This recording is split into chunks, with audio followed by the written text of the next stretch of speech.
नमस्कार सर्वांना.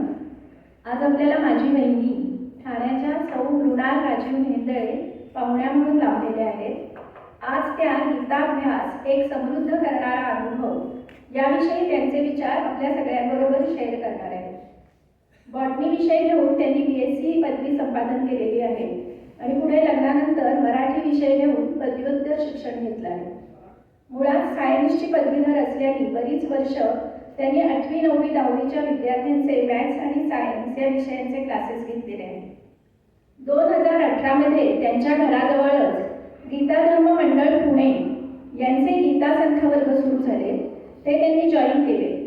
कुशाग्र बुद्धिमत्ता, अभ्यासू वृत्ती, सातत्य आणि मेहनत या गुणांच्या जोरावर 1-1.5 वर्षातच त्यांनी संपूर्ण भगवद्गीता संस्कृत व्याकरणातील उच्चार आघातांसह मुखोद्गत केली.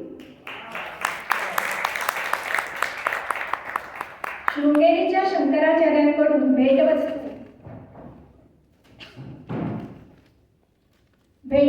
प्रमाणपत्र या सन्मानाचा बहुमान त्यांना मिळाला आहे. पुढे त्यांनी गीतेचा अभ्यास करण्यासाठी आवश्यक असा संस्कृत विषयाचा अभ्यास केला. गीता धर्म मंडळाच्या गीता पाठशाळेच्या परीक्षा, टिळक महाराष्ट्र विद्यापीठाची गीता रहस्य या परीक्षा देऊन कायमच अव्वल क्रमांकाने सगळ्या परीक्षेमध्ये यश मिळवलं. सामाजिक दायित्व म्हणून त्यांनी गीता संथा वर्गाची शिक्षिका म्हणून योगदान दिले आहे. आता ऐकूया त्यांचे अनुभव आणि एका गीता अध्यायाचं पठण.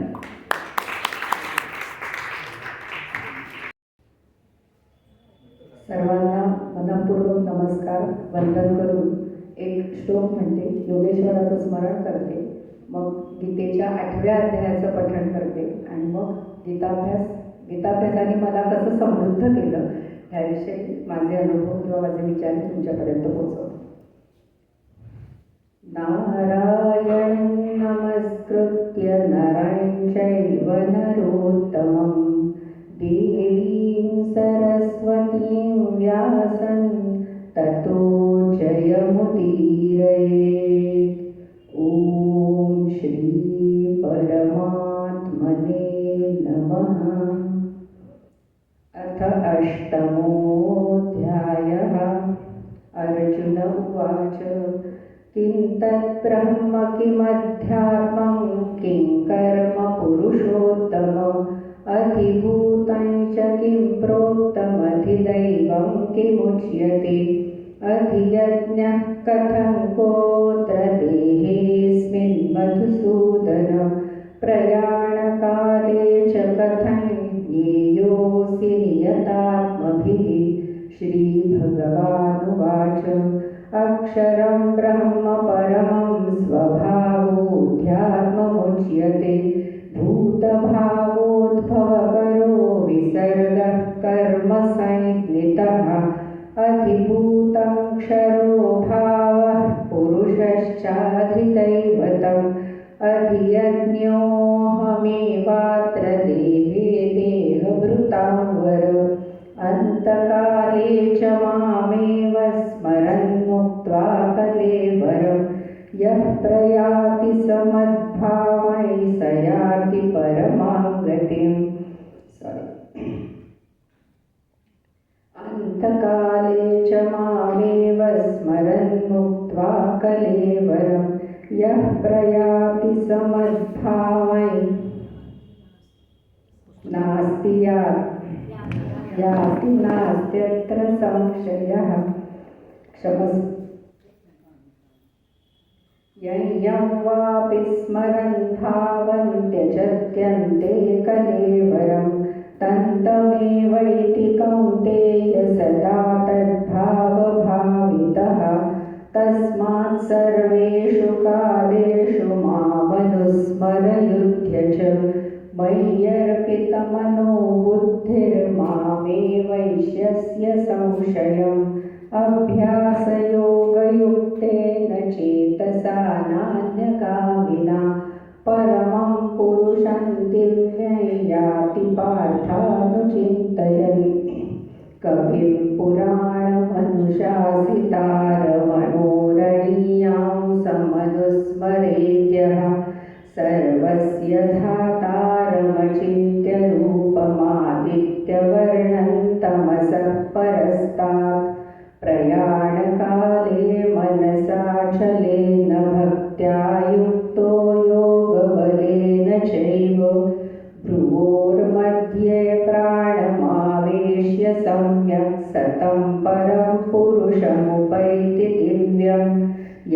यदक्षरं वेदविदो वदन्ति विशन्ति यद्यतयो वीतरागाः यदिच्छन्तो ब्रह्मचर्यं चरन्ति तत्ते पदं सङ्ग्रहेण प्रवक्ष्ये सर्वद्वाराणि संयम्य मनोहृदि निरुध्य च मूर्ध्याधायात्मनः प्राणमास्थितो योगधारणा ओमित्येकाक्षरं ब्रह्म व्याहरन् मामनुस्मरन् यः प्रयाति त्यजन् देहं स याति परमां गतिम् अनन्यचेताः सततं यो मां स्मरति नित्यशः तस्याहं सुलभः पार्थ नित्ययुक्तस्य योगिनः मामुपेत्य पुनर्जन्म दुःखालयमशाश्वतं नाप्नुवन्ति महात्मानः संसिद्धिं परमां गताः आब्रह्मभुवनाल्लोकाः पुनरावर्तिनोऽर्जुन मामुपेत्य तु कौन्तेय पुनर्जन्म न विद्यते।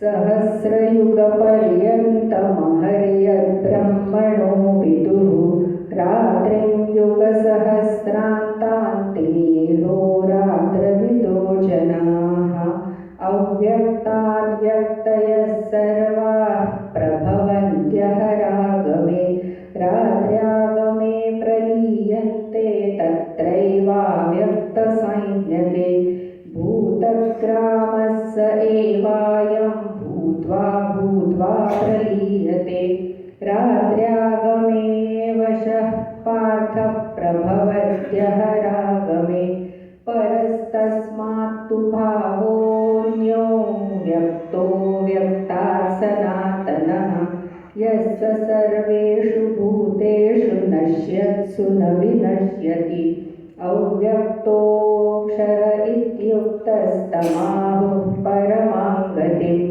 यं प्राप्य न निवर्तन्ते तद्धाम परमं मम पुरुषस्य परः पार्थ भक्त्या लभ्यस्त्वनन्यया यस्यान्तस्थानि भूतानि येन सर्वमिदं ततं यत्र काले त्वनावृत्तिमावृत्तिं चैव योगिनः प्रयाता यान्ति तं कालं वक्ष्यामि भरतर्षभ अग्निर्ज्योतिरः शुक्लषण्मासा उत्तरायणं तत्र प्रयाता गच्छन्ति ब्रह्मविदो जनाः धूमो रात्रिस्तथा कृष्णषण्मासा दक्षिणायनं तत्र चान्द्रमसं ज्योतिर्योगी प्राप्य निवर्तते शुक्लकृष्णे गतिहेते जगतः शाश्वते मते एकया यात्यनावृत्तिमन्यया वर्तते पुनः नैते श्रुति पार्थ जानन् योगी मुह्यति कश्चन तस्मात् सर्वेषु कालेषु मामनुस्मर तस्मात् सर्वेषु कालेषु योगयुक्तो भवार्जुन वेदेषु यज्ञेषु तपस्सु चैव दानेषु यत्पुण्यफलं प्रदिष्टम् अत्येति तत्सर्वमिदं विदित्वा योगी परं स्थानमुपैति चाद्यम् ॐ तत्सदिति श्रीमद्भगवद्गीतासु उपनिषत्सु ब्रह्मविद्यायां योगशास्त्रे श्रीकृष्णार्जुनसंवादे अक्षरब्रह्मयोगो नाम अष्टादशोऽध्यायः।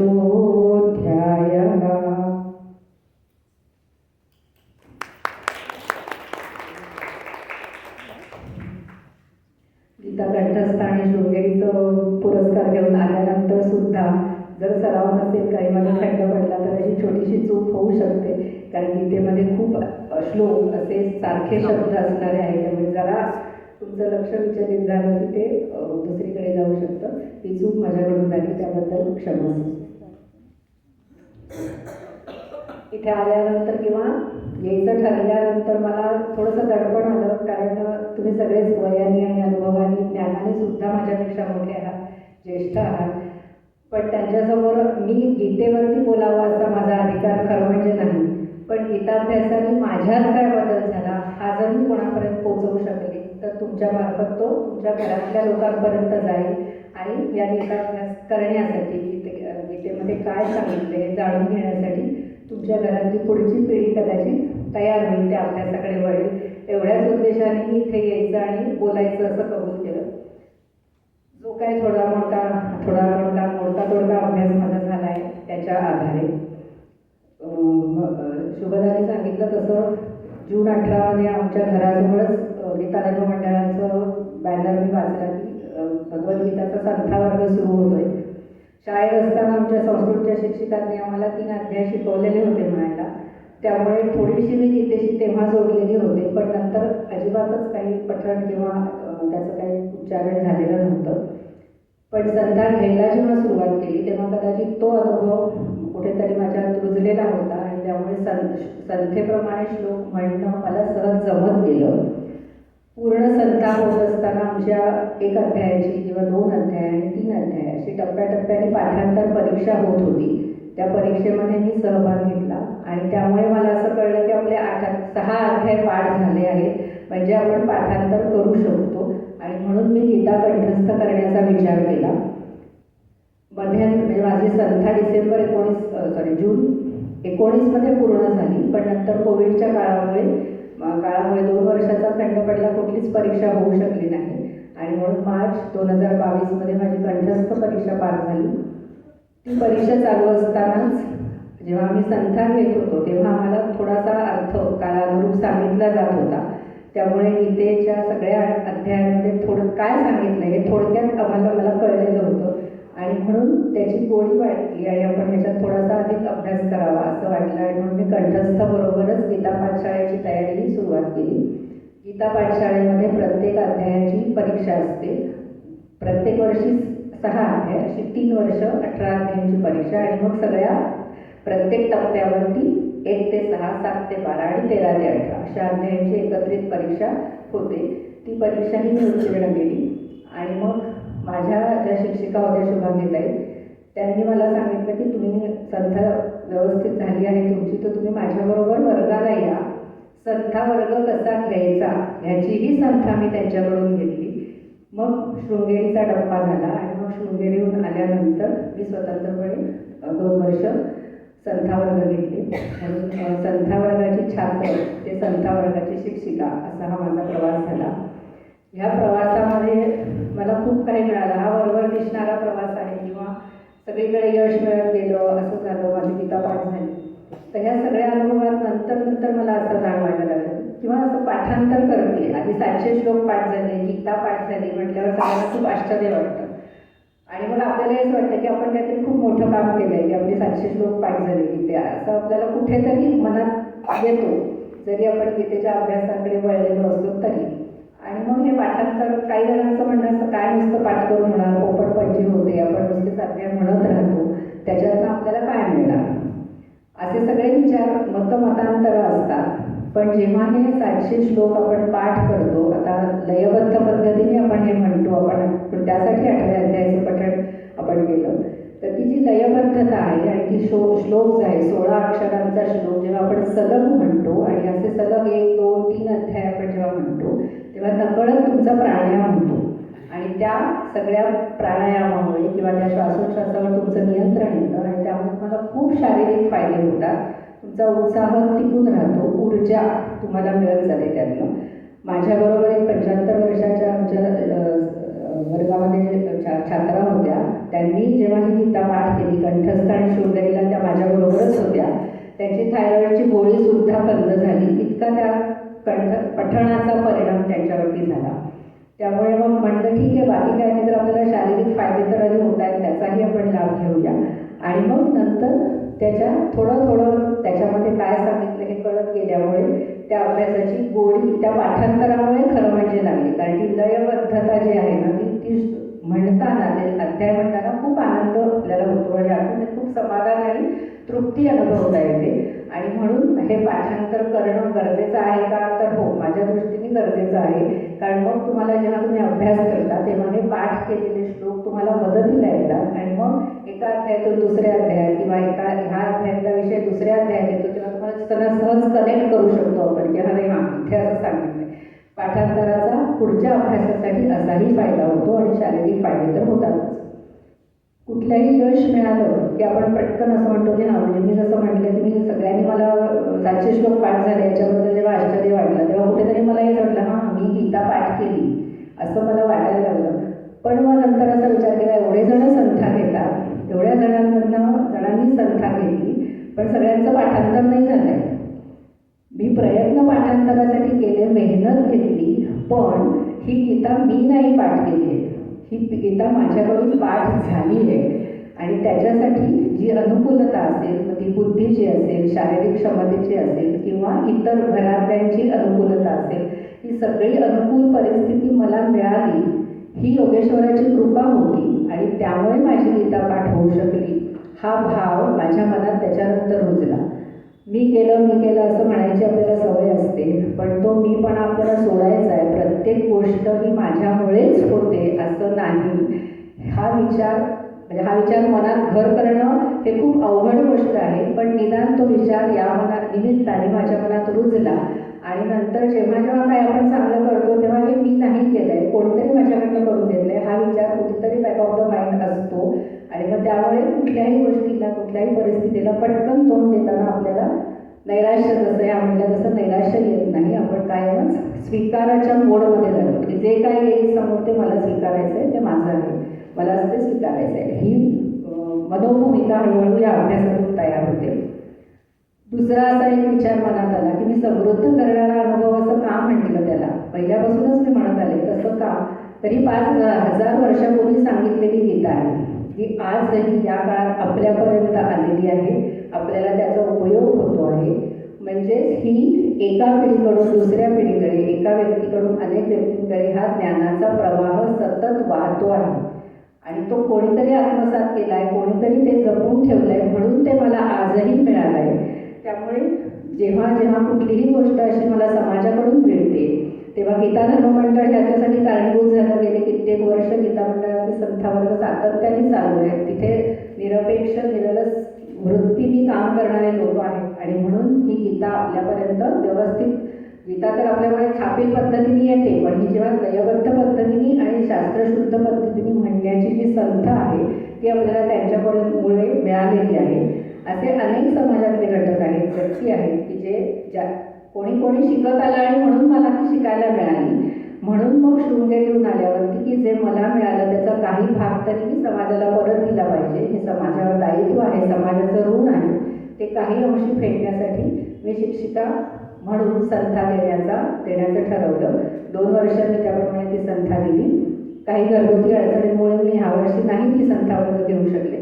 जेव्हा जमेल तेव्हा पुन्हा तेच काम मला सुरू करायला नक्की आवडेल, कारण त्या अभ्यासाने अनेक माणसंही जोडली जातात आणि आपल्या संपर्कामध्ये येतात. हा त्याचा आणखीन एक फायदा आहे.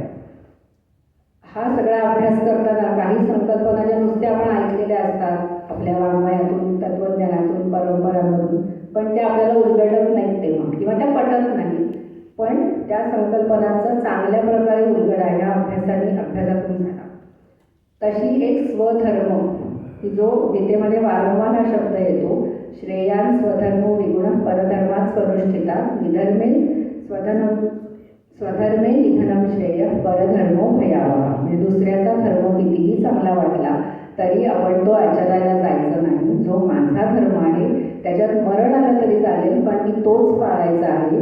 हे असं नुसतं श्लोकाचा अर्थ वाचला किंवा सांगितला तर मला स्वधर्म म्हणजे काय हे कळत नाही. धर्म हा शब्द हा नेहमी हिंदू, मुसलमान, ख्रिश्चन असा जोडला जातो, पण गीतेला धर्म या शब्दाचा असा अर्थ अपेक्षित नाही अजिबातच.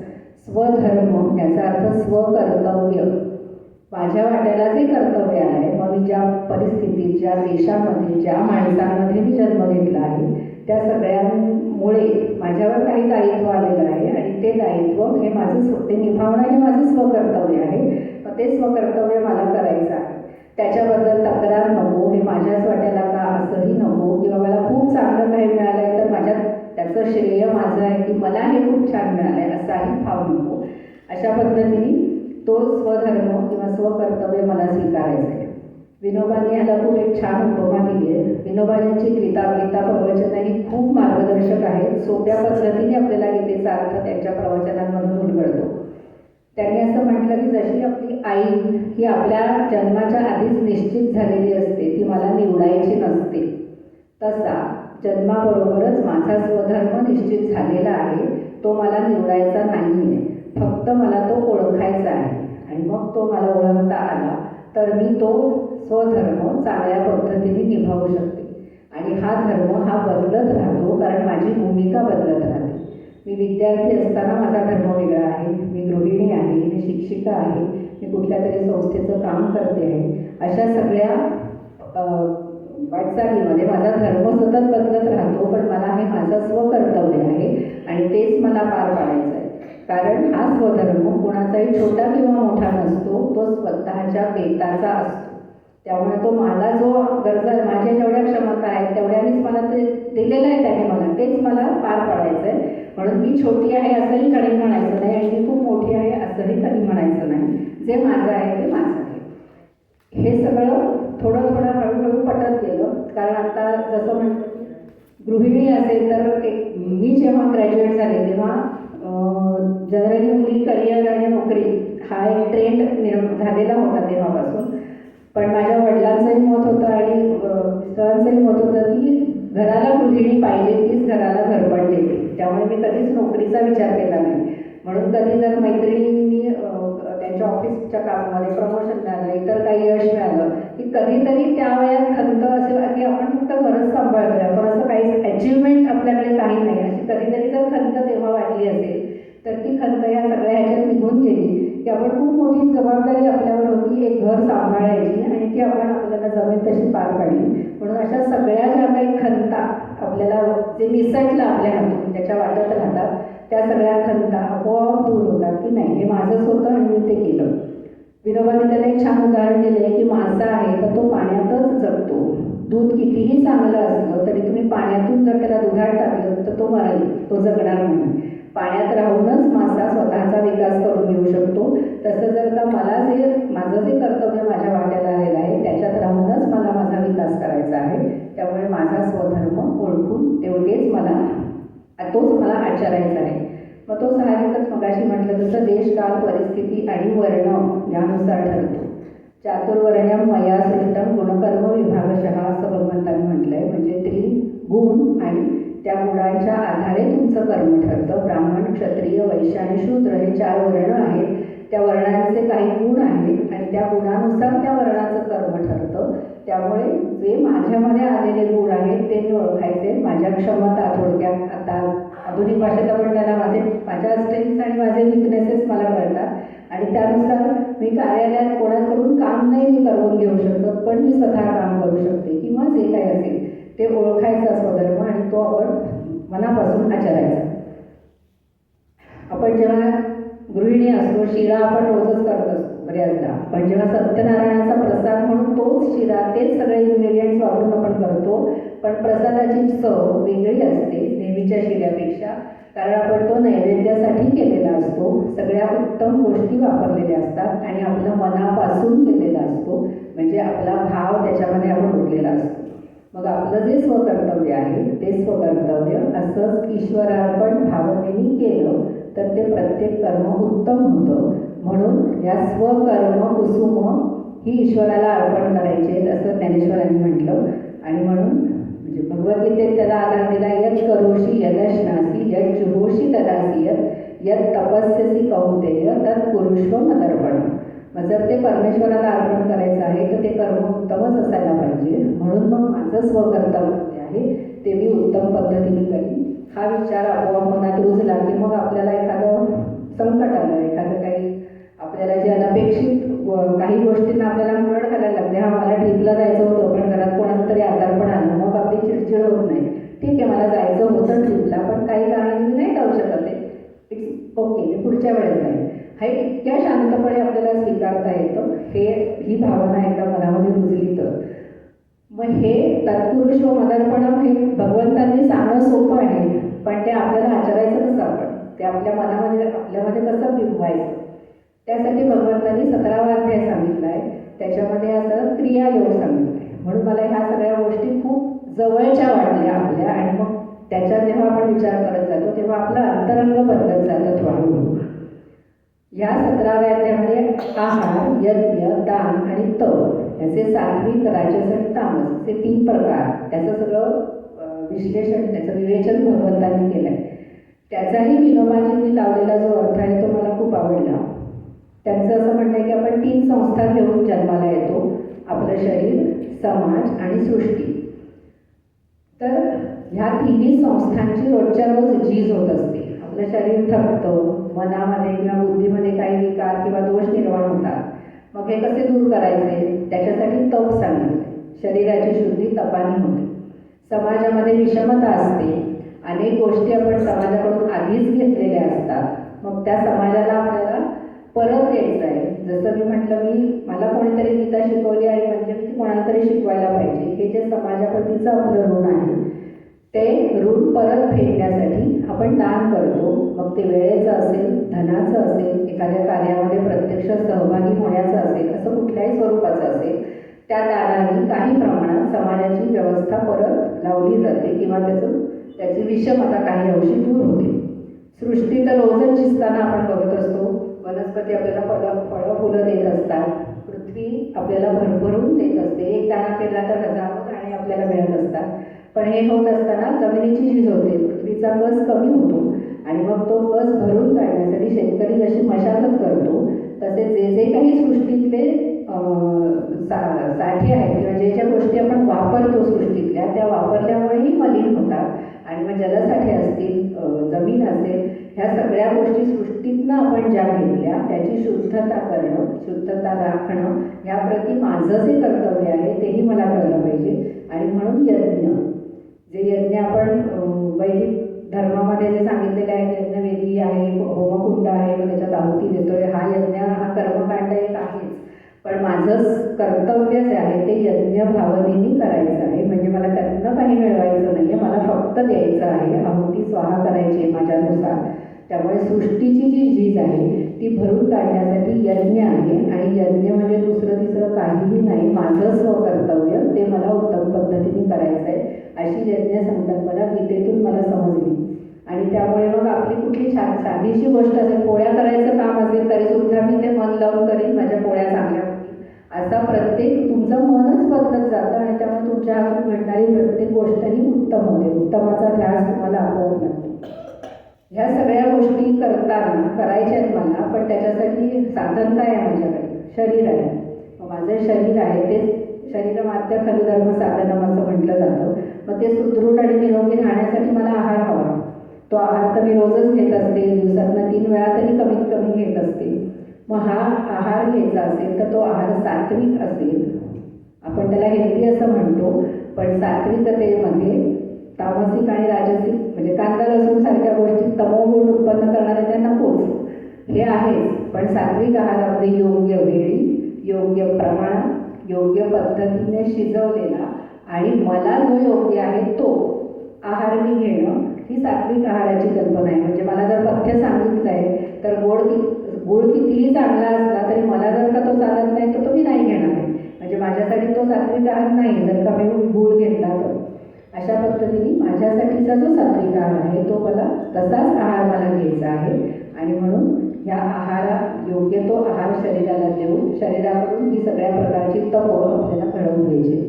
मग हे जर का तप आहे, मग हे सगळे जे माझे धर्म आहेत, माझी स्वकर्तव्य आहेत, ती जर का तुम्ही व्यवस्थित पार पडली तर भगवंताने आश्वासन दिलंय, सर्व धर्मान् परित्यज्य मामेकं शरणं व्रज अहं त्वा सर्व पापेभ्यो मोक्षयिष्यामि मा शुचः.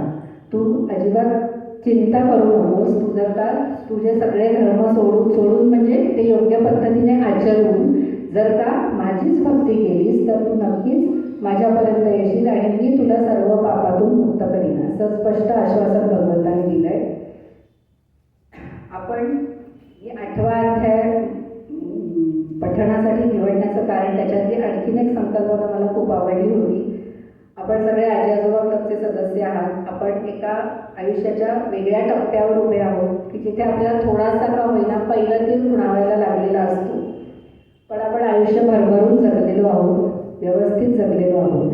अशा वेळेला थोडासा आपल्या मृत्यूचा विचार की जे अटळ सत्य तेवढंच आहे, पण आपण कधी त्याच्याविषयी बोलायला जनरली नाही धसत किंवा समाजात पण असं की जाऊ दे कशाला ना बोलतोस त्या विषयावर, कधी ना कधी तरी ते येणारच आहे. आपण मोकळेपणाने किंवा मनापासून त्या विषयाकडे बघत नाही. पण माझी आजी असं एक प्रार्थना म्हणायची, अनायासेन मरणम विना दैन्येन जीवनम देहाते तव सान्निध्यम देही मे परमेश्वर, असं ती नेहमी म्हणायची. मग तिला ना हे असं का तू म्हणतेस, अनायासे मरणम म्हणजे काय, हा श्लोकाचा अर्थ मला सांग, असं मी लहान असताना तिला विचारायचे. मग तेव्हा ती म्हणायची की आर्थिक मला कुठल्याही प्रकारचं आर्थिक हे नको व्हायला, संकट काही माझ्यावर संकट यायला नको, दैन्यानं माझं जीवन जायला पाहिजे. म्हणलं देहांते तव सान्निध्यम देही मे परमेश्वर, हे कसं काय जमायचं? कारण देहा आपल्याला जरी जाणीव असली तरी त्यावेळेची आपली शारीरिक परिस्थिती बिकट असू शकते. आपण कुठल्या तरी रोगाने ग्रस्त असू शकतो की जेव्हा आपल्याला बोलता पण येत नाही, अशी अवस्था असू शकते. मग देहांते तव सान्निध्यम हे जर साधायचं असेल, ही कृपा जर त्याची हवी असेल, तर आपल्याला आयुष्यभर त्याचा पाठपुरावा केला पाहिजे, तसं आयुष्य जगलं पाहिजे. मग तसं जगलं तरच शेवटी आपल्या मुखातून त्याचं नाव येणार आहे आणि त्याचं स्मरण अंतकाळी सुद्धा मला होणार आहे. वर्षभर अभ्यास केला तरच परीक्षेतलं यश मिळतं असं आपण मुलांना सांगतो, तसंच मला जर का त्याचं स्मरण शेवटी व्हायला हवं असेल तर मला वर्षभर सातत्याने आयुष्यभर त्याचा पाठपुरावा केला पाहिजे. म्हणून ह्या अध्यायात म्हटलं यज्ञम वापी स्मरण भावन त्याच्यात्यंती कलेवर, शेवटी तुमचा जो भाव असेल त्याप्रमाणे तुम्हाला पुढचा जन्म मिळतो. मग मला जर चांगला जन्म हवा असेल तर माझं आयुष्य चांगल्या पद्धतीने व्यतीत केलेलं असलं पाहिजे. ठीक आहे, मला हे आधी कळत नव्हतं, माझ्या वयाच्या 55व्या वर्षी मला हे सगळं कळलं. मी आधी काय केलंय जाऊ दे, मला माहीत नाही त्याचं फळ मला काय मिळणार, पण इथून पुढे तर मी अजून थोडी सजगतेने जगू शकते, हा विचार मी केला. हा विचार मनामध्ये येतो आणि मग हळूहळू तुमच्यामध्ये थोडासा बदल व्हायला सुरुवात होते.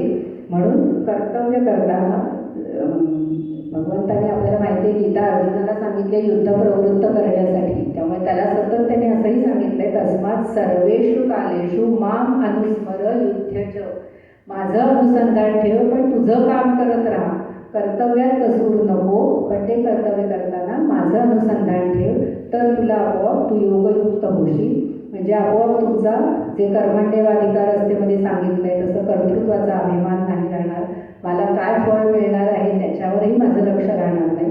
मग आपोआप माझं चित्त शुद्ध होणार आहे, मन शुद्ध होणार आहे, बुद्धी पण चांगली राहणार आहे. असं आपण ऐकलंय की भीष्माचार्य थांबले होते, उत्तरायणात मला मृत्यू हवा म्हणून. हे भौगोलिक उत्तरायण आता सुरू झालंय. मकर संक्रांत हा संक्रमणाचा उत्सव आहे. जेव्हा उत्तरायण सुरू होतं तेव्हा दिवस मोठा असतो, त्यामुळे थंडी जी असते ती थंडी कमी कमी व्हायला लागलेली असते, त्यामुळे सूर्याचं तेज वाढतं, दिवस मोठा असतो आणि आकाश निरभ्र असतं. पावसाळ्याचे ढगाळ असतं ते आकाश निरभ्र होतं. ही एक मनाची अवस्था आहे असं विनोबाजी म्हणतात. उत्तरायण म्हणजेच सूर्याची कृपा, अग्नीची कृपा असते. मग अग्नीची कृपा आपल्याला कशी मिळेल, तर आपण कार्यरत असलं पाहिजे शेवटच्या क्षणापर्यंत. म्हणजे आपल्याकडे अग्नीची कृपा असेल तर मी शेवटपर्यंत कार्यरत राहणार आहे. सूर्य ही बुद्धीला तेज देणारी देवता सूर्य आहे, त्यामुळे माझी बुद्धी शेवटपर्यंत सतेज राहायला हवी. शुक्ल पक्षामध्ये मला मृत्यू यावा. शुक्ल पक्षामध्ये चंद्राच्या कला वाढत जातात. चंद्र ही मनाची देवता आहे, त्यामुळे मनामधले परोपकार, दया, उत्साह हे सगळे भाव माझे वाढत जायला पाहिजे. आणि मग आकाश निरभ्र असतं तसं माझ्या मनात म्हणजे माझ्या हृदयाकाशात कुठलीही आसक्ती नको, कोणाबद्दल द्वेष नको, मत्सर नको, काही नको. अशी जर का माझी मनाची अवस्था असेल तर अशा अवस्थेत आलेला मृत्यू हाच उत्तरायणातला मृत्यू आहे. म्हणजे बाहेर भौगोलिक उत्तरायण असो किंवा दक्षिणायन असो, माझं मन जर स्वच्छ असेल तर माझा मृत्यू केव्हाही येवो मला मुक्ती मिळणं फार कठीण आहे, कारण माहीत नाही जन्मजन्मांतरीची साधना आहे ती, पण मी निदान त्या दिशेने वाटचाल करायला या जन्मात सुरुवात केली. मग भगवंताने आश्वासन दिलंय, शुचीनाम श्रीमताम गे योग भ्रष्टोपी जायते. तुझी साधना या जन्मात अर्धवट राहिली तर पुढचा जन्म मी तुला त्यासाठी आणखीन अनुकूल देईन की तुझी साधना तिथून पुढे चालू होईल. तू 10 पावलं आज चाललाय, 11व्या पावलापासून पुढच्या जन्मात चालशील. असं सगळी आश्वासनं भगवंतांनी या गीतेमध्ये दिलेली आहे. त्यामुळे ही सगळी गीते जे काही भगवंतांनी सांगितले त्याचा माझा रोजच्या वागण्यात, रोजच्या जीवनात, रोज जीवन जगत असताना त्याचा मला कसा उपयोग करायचा आहे हे मला या अभ्यासातून थोडं थोडं समजलेलं आहे. हे सगळं विचार समजून घेताना माझं अंतरंग थोडंसं बदलत गेलं हे मला जाणवलं. जेव्हा म्हणजे जो शृंगेरीचा पुरस्कार घेण्याचा जो क्षण असतो तो क्षण हा दुसऱ्यांना सांगताच येत नाही की मला काय वाटलं. एवढ्या मोठ्या माणसासमोर आपण जाऊन त्यांनी सांगितलेला श्लोक मला म्हणता येणं अचूक, ह्याच्यासाठी योगेश्वराची कृपाच लागते आणि ती मला मिळाली ह्याचं मला समाधान आहे, याचा मला आनंद नाही, गर्व नाही, काही नाही. ही भावना आपोआप तेव्हा येते त्या क्षणी जेव्हा आपण शंकराचार्यांकडून प्रसाद घेतो. मी जेव्हा कंठस्थ केली, शुभांगीताई मला शिक्षिका म्हणून म्हणायच्या तो मी शृंगेरीला जावं, म्हटलं मला काय त्यात फार इंटरेस्ट नाही आहे. माझी गीता कंठस्थ झाली हेच माझ्यासाठी खूप आहे. आधी ती वाचता येणं आणि मग ती कंठस्थ होणं एवढं झालं, बस झालं आता. त्यामुळे तसं नाही आहे. तुम्ही तो अनुभव घेतल्याशिवाय तुम्हाला त्याचं महत्त्व कळणार नाही. तुम्ही जा. त्यांनी मला बसवलं घोड्यावर की नाही तू जा शृंगेरीला. आणि मग ती शृंगेरीची तयारी करताना सुद्धा खूप जणांचा सहभाग होता. आमची कसून तयारी करून घेतली, म्हणूनच ते यश तिथलं मिळालं आणि शंकराचार्यांचा आशीर्वादही मिळाला. त्यामुळे असं जेव्हा आपल्या आयुष्यात घडतं आहे तेव्हा ती जी काही शक्ती, सृष्टीची चालक अशी जी शक्ती आपण त्याला परमेश्वर म्हणतो, ईश्वर म्हणतो, काही म्हणूया, ती कुठेतरी आपल्या पाठीशी आहे हे सतत जाणवत राहतं. म्हणून त्याचं अनुसंधान खूप जरी नाही, संतान इतकं आपण मोठं नाही होऊ शकत, पण त्या दिशेने पावलं तरी आपली पडायला लागली. आणि म्हणून मनाची अस्थिरता, मनातली चिडचिड ही जरा कमी झाली, मन शांत झालं. कुठलीही अचानक जर परिस्थिती उद्भवली तर आपण शांतपणे त्याचा विचार करू शकतो, त्याला तोंड देऊ शकतो. हा अनुभव मी गेल्या या 5 वर्षात घेतला आणि म्हणून असं वाटलं की बऱ्याच अंशाने, बऱ्याच अर्थाने मी ह्या सगळ्या प्रवासामध्ये समृद्ध झाले. हे सगळे अनुभव तुमच्यापर्यंत पोहोचवण्यासाठी मला स्मिताताईंचे आभार त्याच्यासाठी मानते, कारण नाहीतर मी इथे येऊन असं काही बोलणं शक्य नव्हतं. आधी दरगाव आणि शुभदा पाठक इथे आले त्यामुळे मी बंगलोरला आले आणि नेमकी ह्या काळात आले त्यामुळे माझे जे काही शब्द थोडेसे वार होते इकडे तिकडे काही चुकलं असेल तर ते तुमच्यापर्यंत पोहोचवलं. माझा असा दावाच नाही आहे की मला गीता खूप कळलेली आहे, पण जी काही मला कळली किंवा ज्याचा मला उपयोग झाला ते फक्त तुमच्यापर्यंत पोहोचवायचा प्रयत्न मी माझ्या विचारांमधून केलेला आहे. त्या गीताधर्म मंडळाचा पाठ होतो तेव्हा त्याच्यामध्ये एक गीत म्हटलं जातं. त्याचं एक फक्त सुरुवातीचे शब्द सांगते कारण ते मोठं आहे. ते जमलं तर मी तुमच्या ग्रुपवर पाठवीन की ते पूर्ण गीतेचं सार त्या 2 ओळी म्हणजे 12 ओळींमध्ये येऊन जातं. तर तेच विचार तेच घेऊन आपण घरी जाऊया. घरोघरी करोघरी गीता जाऊ दे, अभ्यासे सगळ्यांची माधव बोलू दे. असं ते खूप छान 2 ओळींची कळली आहे. ते गाणं खूप छान आहे. आमचा प्रयत्न होता ते सादर करण्याचा, पण आम्हाला जमलं नाही. म्हणजे ते सगळेच कळवी तुमच्यापर्यंत पोहोचली असती. पुन्हा एकदा तुम्हाला सगळ्यांना भेटून मला खूप आनंद झाला, कारण तुम्ही सगळे संपन्न आयुष्य जगलात आणि इथे आल्यानंतर एकमेकांची ज्या पद्धतीने तुम्ही रिॲक्ट झाली, तुमची इंटरॅक्शन बघितली की हां हे असं आयुष्य जगायला पाहिजे असं. आणि ह्या सगळ्या बाबतीत मी अनिरावांचं मार्गदर्शन घेत असते नेहमी, कारण ते खरोखरच त्या पद्धतीचं आयुष्य जगतायत असं माझं प्रामाणिक मत आहे. आत्ता सुरभिताला म्हटलं तुमची संख्या वाढते तर मला तडफड आलं. त्यांनी एकच वाक्य मला टाकलं, मी करणार असं म्हटलं तर अवघड होईल.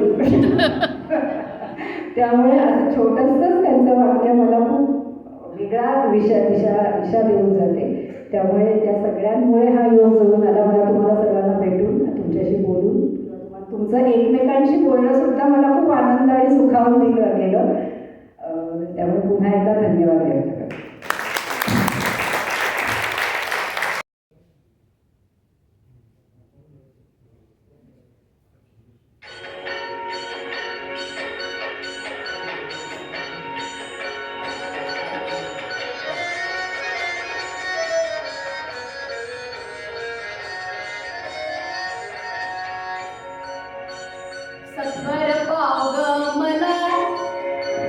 सत्वर पाव ग मला भवानी आई व्रत तुला.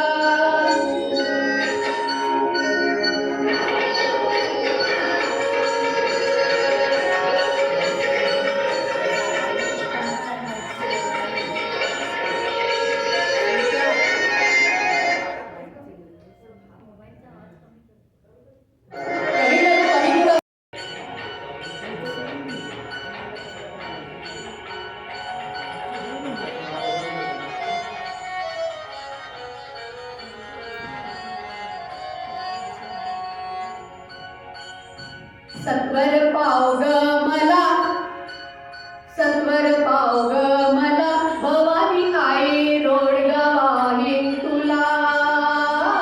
सत्वर पाव ग मला भवानी आई रोडगा वाहीन तुला.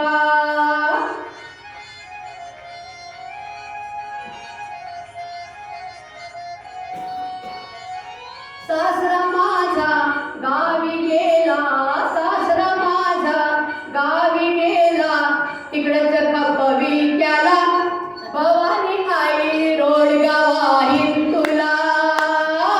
सत्वर पाव ग मला भवानी आई रोडगा वाहीन तुला.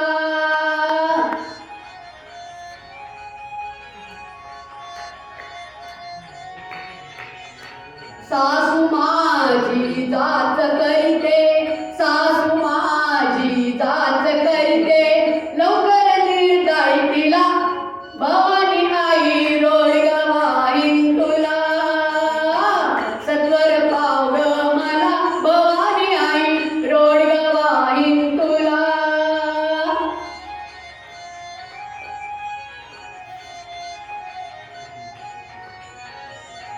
जाऊ माझी फडफड बोलिते, जाऊ माझी फडफड बोलिते, बोडकी कर ग तिला भवानी आई रोडगा वाहीन तुला. सत्वर पाव ग मला भवानी आई रोडगा वाहीन तुला.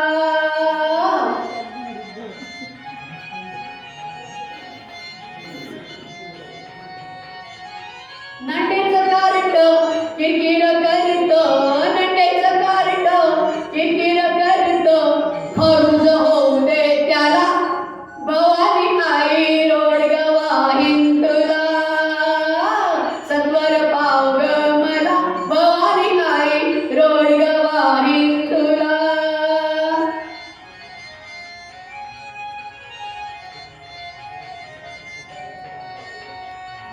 दादला मारून आहुती देईन, दादला मारून आहुती देईन, मोकळी कर ग मला भवानी आई रोडगा वाहीन तुला. सत्वर पाव ग मला भवानी आई रोडगा वाहीन तुला.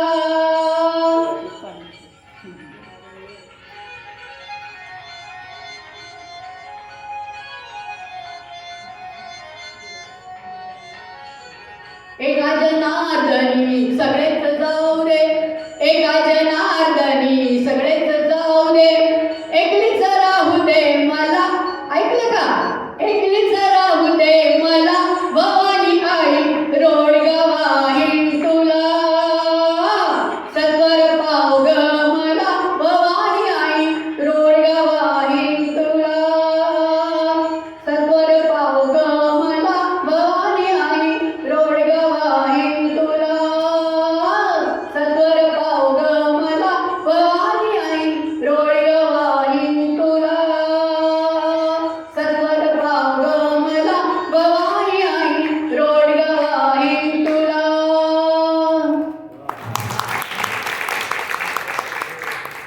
बरीच कामं करून घेतलं रोडग्यावर. एका रोडग्यावर किती कामं करून तेव्हा संत एकनाथांचं हे भारूड, हे भारूड जे आहे भारूड द्वयरची आहे. आता हे वाटलं ऐकल्यानंतर तुम्हाला काय वाटलं की एक स्वकेंद्रित लोभी अशी एखादी सासूबाशीण आहे आणि ती देवीला गाराणा घालते.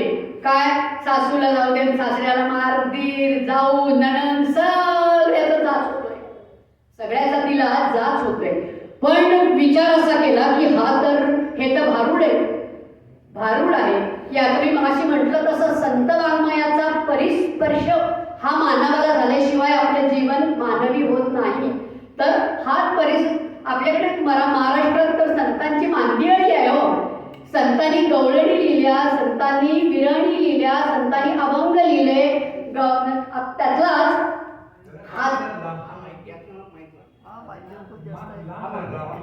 तेव्हा अभंग तेव्हा हा जो हे जे आहे अभंग लिहिले हे जे आहे ते भारूड आहे. आणि हे जे भारूड असतं ना हे द्वयअर्थी असतं. द्वयअर्थी म्हणजे काय, वरवर आपल्याला साध्या सोप्या लोकभाषेमध्ये बोलणार असतं, पण जीवनाचं शाश्वत सत्य या भारुडामध्ये सांगितलेलं असतं. संतनाथ सुद्धा प्रापंचिकच होते. तेव्हा संतनाथांची जी सासूरवाशिनीची त्याने एक भूमिका उभी केली. ही सासूरवाशिनी आहे, ती काय म्हणते, ती म्हणते सासरा माझा गावी गेला तिकडच खपवी त्याला. आता सासरा कोण बरं, सासरा म्हणजे दुसरं तिसरं कोण नाही, आपण जन्माला आलोय मनुष्य, आपल्या मनुष्यातला अहंकार. आता अहंकार तर आपण जन्मताच बरोबर घेऊन आलोय, तो असल्याशिवाय तर आपण आयुष्याची मजाच घेऊ शकणार नाही. पण त्या अहंकाराचं रूपांतर मधात होऊ देऊ नका. म्हणजे अहंकाराचं रूपक इथे काय घेतलंय, सासरा.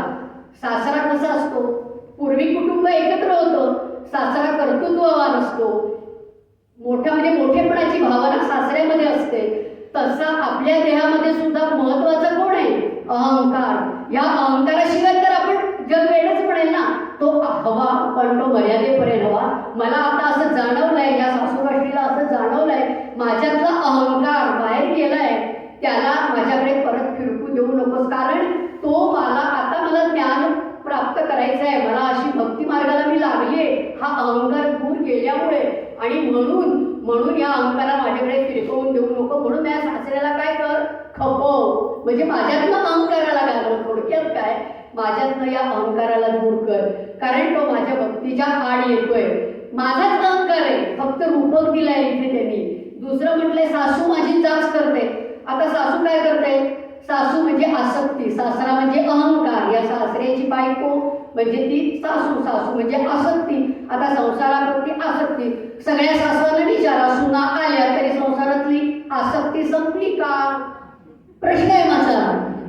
सुना आल्या तरी संसारातली आसक्ती नाही संपत. मग तेच सांगते ना इथे, ना तेच सांगतायत. आसक्ती म्हणजे हिला काय जाच होतोय, की ती सून आली की त्या सासूला वाटतं तिने आपले कुळधर्म किंवा तिला ती शिकवते, हे कर ते कर, हे असं करू नको तसं करू नको. तो सुनेला होतो जाच. तर हा जो जाच आहे ना, म्हणजे तर ही म्हणते की ही जी माझी सुद्धा आसक्ती आहे, ती आसक्ती निघून जाऊ दे. ही आसक्ती आहे हिचं समूळ निर्धारण कर. कारण ही आसक्ती सुद्धा संसारातली ही काय आहे, ही माझ्या साधनेच्या आड येते. ही आसक्ती झाली. पुढे ती म्हणते माझी जाऊ काय करते, फार गडबड करते, तिला बोडकी कर. बोडकी म्हणजे काय, दीराकडे निर्देश केला. हा दीर कोण, तर काम. आपले षड्रिपू आहेत ना, त्यातला पहिला सांगितला मद म्हणजे अहंकार, आसक्ती म्हणजे मोह. आता त्यांचं पोरग, त्यांचा मुलगा म्हणजे हा कोण, तर हा काम. हा काम काय करतो, हा काम म्हणजे अति भाव, अति वासना थोडक्यात. आणि या वासना जर तुमच्या पूर्ण झाल्या नाही तर त्याच्या मागोमाग कोण येतो, क्रोध. क्रोध ही त्याची पत्नी. आणि क्रोधाच्या नादात आपण काय अदवा तद्वा काही बोलतो, सतत फडाफडा बोलायचं. तर ही क्रोध ही त्याची पत्नी आहे. मग माझ्यातनं जर तू कामालाच मारून टाकलंस, म्हणजे माझ्या जावेला बोडकी केलीस, म्हणजे माझा क्रोध शांत झाला की मी परत माझ्या भक्ती मार्गाला मोकळी होईल. पुढे म्हणते नंडेचं कार्ट किरकिर करत. आता नणंद कोण, ही नणंद म्हणजे ही यांची लेख ना, सासू सासरे अहंकार आणि आसक्तीची. ही म्हणजे तुमचा ममता. संसाराप्रती माहेरवाशिनींना किती ममता असते ना, असावी, जरूर असावी. पण जर का आई बाबांनी सांगितलं अगं नाही बहिणी इतकी छान वागते आमच्याशी, इतकं सगळं छान करते, की तिथे काय जागृत होतो, त्या नंडेच्या पोटी, या ममतेच्या पोटी मत्सर, द्वेष. म्हणून तिचं कार्ट कोण, तर द्वेष, मत्सर. मत्सर म्हणजे काय, दुसऱ्यांचं सुख, दुसऱ्यांची प्रगती बघून आपल्याला दुखवणं. तर या ममतेतनंच हा मत्सर जागा. म्हणून नंडेचं कार्ट किरकिर करत. मग ते किरकिर करत म्हणजे काय, तर इथे त्यांनी काय सर्दी होऊ दे, खोकला होऊ दे, पडसं होऊ दे असं नाही म्हटलं. त्याला काय लागू दे? खरूज. खरूज का म्हटलं? विचार करण्यासारखं आहे ना. ख म्हणजे खम ब्रह्म. ब्रह्म म्हणजे ब्रह्मज्ञान, आत्मज्ञान. हे रुज, ख रुज. रुज म्हणजे रुजणे. तर माझ्यामध्ये हे षड्रिपू जाऊन माझ्यामध्ये काय येऊ दे? माझ्यामध्ये आत्मज्ञान रुजू व्हायला लागू दे. म्हणून ती त्याला खरूज होऊ दे. सर्दी खोकला नाही ना म्हटलं. पुढेही म्हणते किती हिंमत आहे बघा हिची. दादला मारून आहुती देईन. आता हा दादला म्हणजे कोण हो? नवरा. आता नवऱ्याबरोबर बायकोला सगळंच करावं लागतं. आता करत नाही थोडा, पण नाही तर नवऱ्याच्या बरोबर चांगलं वाईट पाप पुण्य सगळं बायका करत होत्या. तर त्याच्याबरोबर मला त्याच्या मागे जावं लागतं. मग त्याचीच काय देईन मी? आहुती देईन. प्रथम म्हणजे काय? तर दादला म्हणजे अविवेक. हा नवरा म्हणजे अविवेक. मी अविवेकाने लग्न केलं. हे सगळ्याला चांड माझ्या मागे लागलं. सासू सासरा दीर जाऊ नणंद तिचं पोरं. तेव्हा हा जो म्हणजे नवरा आहे, म्हणजे हा जो दादला आहे, तो मारून मी त्याची आहुती ज्ञानाग्नीत देईन. ज्ञानाग्नीत देईन म्हणजे काय? की अविवेक सोडीन. अविवेक आता सतळाला देतो ना, विवेकाने आणि विचाराने मी वागेन. आणि म्हणून हा दादला मारून आहुती देईन म्हणते. शेवटचं कडवं अत्यंत महत्वाचं. शेवटी काय म्हणाली होती ती? शेवटी म्हणाली होती, एका जनार्दनी सगळंच जाऊ दे आणि एकलीच राहू दे मला. ह्या षड्रिपूंपासून मोकळी करतं म्हणालीच. दादला मारून आहुती देईन ज्ञानातील मला तू मोकळं कर. षड्रिपूंपासून मोकळं कर. तिला काय म्हणायचं आहे? षड्रिपूंपासून मोकळं कर. कारण हे जे षड्रिपू आहेत ना, संसारामध्ये आपण संसार जरूर करायचा, पण परमार्थ करताना हे सगळं आपण मनाने पहिले शुद्ध झालं पाहिजे. आपण इतकं आयुष्य लाईटली घेतो, सगळं मिळालं म्हणून, पण नाही का तो परिस्पर्श तुम्हाला संत वाङ्मयाचा व्हायला पाहिजे. हे एका जनार्दनी जे म्हटलंय ना, हे स्वतः जनार्दन, हे स्वतः जे संत एकनाथ होते, हे स्वतः प्रापंचिकच होते. प्रापंचिक होते. तेव्हा त्यांनी अनुभव घेतलाय, आजूबाजूच्या कुटुंबांचा अनुभव घेतलाय आणि म्हणून ते सासूरवाशी उभी करतायत ते. आणि ते स्वतः हे आत्मनिवेदन करतायत. कोणाच्या पायी? त्यांचीच गुरुमाऊली भवानी आई म्हणजे त्यांची गुरुमाऊली कोण? जनार्दन स्वामी. त्यांना ते सांगतायत की हा जो मी तुला रोडगा कशाचा वाईन, पण मला कळताय तुझ्या आणि माझ्या भक्तीच्या मध्ये माझे षड्रिपू येत आहेत. ह्या प्रपंचातले सगळे म्हणजे हे गुण दोष हे विकार तू माझ्यातनं नाहीसे करा. कारण मला आता त्या परब्रह्माची अनुभूती हवी. अनुभूती त्याच्यामध्ये सगळे अडथळे येत आहेत. यांना तुम्ही भवानी तू यांना म्हणजे या विकारांना दूर कर. मी तुला कसला रोडगा वाहीन? साधा रोडगा सासूरवैष्णीने म्हटलं तो कसला असतो? ती भाकरी असते जाडी निखाऱ्यावरची. इथे हे म्हणताय मी तुला सर्वस्व समर्पणाचा रोडगा वाहीन आणि मला तू या भक्ती मार्गामध्ये मला तुला भेटायची तळमळ लागले तेव्हा तू सत्वर मला पाव म्हणजे मला त्वरित प्रसन्न हो. तेव्हा हे भारूड जे आहे ते एक संत एकनाथांनी स्वतःचं आत्मनिवेदन त्याच्यामध्ये व्यक्त केलंय आणि लोकांना सुद्धा म्हणजे सर्वसामान्य लोकांना जनजागृतीची साहित्यातून करतात म्हणतो ना, ती जनजागृती आहे. आपले षड्रिपू सोडल्याशिवाय आपलं मन स्वच्छ झाल्याशिवाय परमार्थ सुद्धा जमत नाही हो. आपण हातात माळ घेऊन बसतो, लक्ष तिकडे 17 ठिकाणी, असा परमार्थ नकोच आहे. आणि कोणीही सांगत नाही संसार करू नका, अगदी आनंदाने करा. मुळात हे माहितीये का, आपण सगळे जे या भूमीवर या मर्त्य लोकात जन्माला आलोय ना, ते अज्ञान घेऊनच आलोय. अज्ञान काय? अज्ञान म्हणजे काय? तुम्ही म्हणा आम्ही एवढे डिग्र्यावाले, आम्ही एवढे ज्ञानी, आम्ही हो बरोबर आहे, मी पण शिकले, आपण सगळे शिकलोय. पण हे सगळं लौकिक ज्ञान आहे, व्यावहारिक ज्ञान आहे. अध्यात्मातलं ज्ञानाशी तुम्ही बरोबरी करू शकणार नाही. म्हणून संत बरोबरीने सांगतायत की आध्यात्मिक ज्ञानाला स्पर्श करून बघा, बघा तुमच्यामध्ये किती फरक पडतोय. साधी वागणूक तुमचा दृष्टिकोनच बदलून जातो. कितीतरी गोष्टी व्यवहारात आपण नको त्या करतो. हे बदलण्यासाठी तुम्हाला संतांचं मार्गदर्शन आवश्यक आहे. म्हणून त्यांनी ती विरहिणी लिहिली. आता विरहिणी काय? लोक वरचा अर्थ घेतात. भारूड बघायला ही गर्दी होते. भारूड म्हणजे तमाशा नाही हो. भारुडामध्ये त्यांनी जाता जाता आयुष्याचं शाश्वत सत्य सांगितलंय. हे गुरुगुण सोडा, जसे त्रिगुण तसे हे षड रिपू आहे. तेव्हा हे सोडा आणि म्हणून ते साकडं घालतायत संत एकनाथ. माझे सुद्धा षड रिपू जाऊ दे आणि मला तू त्वरित प्रसन्न हो, मला तू सत्वर पाव. बोला रामकृष्ण हरी.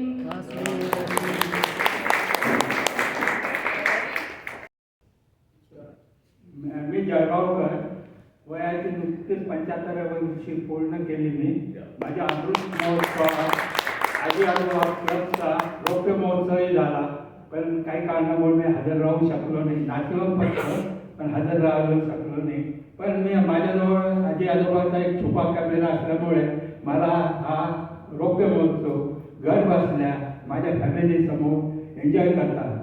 उदाहरणार्थ सती परवाने विचारलं होतं, तुमचं मराठी किती सुंदर आहे. माझं उत्तर असं की जिथे सुंदर मन आणि सुंदर हस्ताक्षर असतं तिथे मराठी सुंदरच होणार. असो, जीवनाची वाट वळणाची असते, वळणाची वाट असते. आणि संक्रांतीच्या निमित्ताने मी माझ्या जीवनातली संक्रांत कशी बदलत गेली याच्यात काही ओव्हर्स खेळणार आहे. तर बालपण म्हणजे कसं, आपलं बालपण आठवा मित्रांनो. आपण वाड्यात राहायचो त्यावेळेस डिसेंबर महिन्यातील थंडीने काकडून जायचो. जानेवारी महिना यायचा आणि आपल्याला वेध लागायचे ते संक्रांतीचे, तिळगुळाचे, हलव्याचे. हलवा बनवण्याचे कारखाने घरोघरी चालू व्हायचे. त्याच्यामुळे ज्याचा जास्त काटेरी हलवा ती सुगरण समजायला पाहिजे अशी एक मजा असायची. नंतर वाड्यात तिळगुळाचा घमघमाट सुटायचा. तिळगुळ खाता खाता आई ज्या परातात वड्या थापायची, त्या पराताच्या वड्या काढून घेतल्यानंतर जे अवशेष राहायचे ते खाण्यात खूप मजा यायची. नंतर हे काळ आपला हलवा तिळगुळ तयार झाल्यानंतर पोस्टाने हलवा पाठवायची हे राहायची. गल्लीतली ओस पडलेली दुकानं संक्रांती कार्डाने नटायची, चालायची आणि आम्ही लहान मुलं तासन तास त्या कपाटात, काचेच्या कपाटात ठेवलेल्या रंगीत कार्डांकडे पाहून वेळ घालवत असो. पण हे त्यावेळेस परवडायचं नाही. मग जुनी साचलेली कार्ड काढायची, त्याला डबल फोल्ड मारायचा, त्याच्यावर चित्र काढायची, मध्ये चोरून लिहिलेला संदेश त्याच्यावर लिहायचा. मग कागदाचं छोटं पाकिट करून 2-4 दाणे टाकायचे आणि मागे परत आपली एक चित्र बारकाला चित्रकार दाखवून पोस्टाने पाठवून द्यायचं, नाहीतर एक आण्याचं पाकिट होतं. आता त्यावेळेस टपाल खाते इमानीत काम करत असल्यामुळे कधी नुसतं पाकिटच यायचं तर कधी पात्रच यायचं. त्यामुळं असं असताना त्या मायेचा स्पर्श किंवा त्या भावनांचा स्पर्श जरी तिळगुळ हातावर जरी नाही पडला तरी मनाला जाणवत असायचा. वडिलांचा कार्ड पाहून त्याला पोरी काळजी घे ग, हे काळजीयुक्त शब्द आठवायचे. असं ते जीवन होतं. नंतर बालचमू हे तयार झाल्यानंतर संक्रांतीचा बालचमू, दिवाळीत घातलेले नवीन कपडे इस्त्री करून परत संक्रांतीला घालायचे आणि गल्लोगल्ली फिरत तिळगुळ वाटायचे. त्यावेळेस कागदाचा चौकोनी डबा असायचा, 2 तोंडांनी घ्यायचा, 2 तोंडांनी द्यायचं. अशा रीतीने तो डबा भरून जायचा. आम्ही ज्येष्ठांकडे जायचो, त्यांच्या पाया पडायचो. अरे तुम्ही आलेत का, मला खूप आनंद झाला, तुम्हाला काहीतरी द्यायला पाहिजे असा मन गोस अशी सुरुवात तर द्यायचे. पण एक लिमलेटची गोळी किंवा श्रीखंडाची गोळी हातावर ठेवल्याशिवाय आम्ही परत घ्यायचो. फारच लाडका असला ते खडकू ठेवायचा. अशा बऱ्याच खडकूंनी आमचा डबा आणि खिसा भरून जायचा. नंतर गल्ली वाड्यातून फिरताना आम्ही गल्लीतल्या चौकावर केव्हा उभं राहिलो आम्हालाच कळलं नाही. चौकातल्या गमती अजून रंजक असतात, पण ह्या गमती म्हणजे आळवावरचं पाणी त्या फक्त मनातल्या मनात जागवायच्या असं असतं. नंतर संसारात पडलो, तिळगुळ घ्या, गोड गोड गोल आपले पहिल्यांदा शब्द मिसळते कारण ती नेहमी स्कोल्ड करायचं म्हणून तिळगुळ देतात ना, गोड गोड बोला असं म्हणायचं. आता वृद्धापण आलं, असं वाटतं की कोणीतरी आपल्या घरी यावं, तिळगुळ द्यावा किंवा अजून काहीतरी द्यावं. पण हे भाग्य आता शक्य नाही. अजून एक आठवण सांगायची की आम्हाला लहानपणी पतंग उडवायची परवानगी नव्हती. पण आता या 75 वर्षात माझा 2 वर्षाचा नातू म्हणतो, आबा पतंग पतंग पतंग पतंग, म्हणजे ती औषधं पुरी होती. अशा रीतीने या विश्वात आपण एक कणा एवढं, तिळाच्या कणा एवढं आपलं अस्तित्व आहे. याला आपण स्नेहाचा किंवा गोडवा देऊन जग असं बोलवा की हे विश्व एक मधुरांगण बनवा.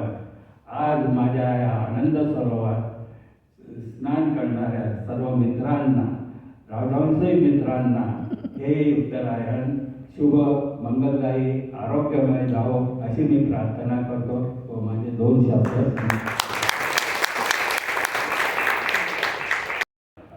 ऐकू येतं ना? हो, हो, हो. हा, तिळगुळाबद्दल सांगितलं साहेबांनी सांगितलं, फार चांगली माहिती सांगितली. मला लहानपणापासून तिळगुळ आवडतो, हलवाही आवडतो, पण मला कोणी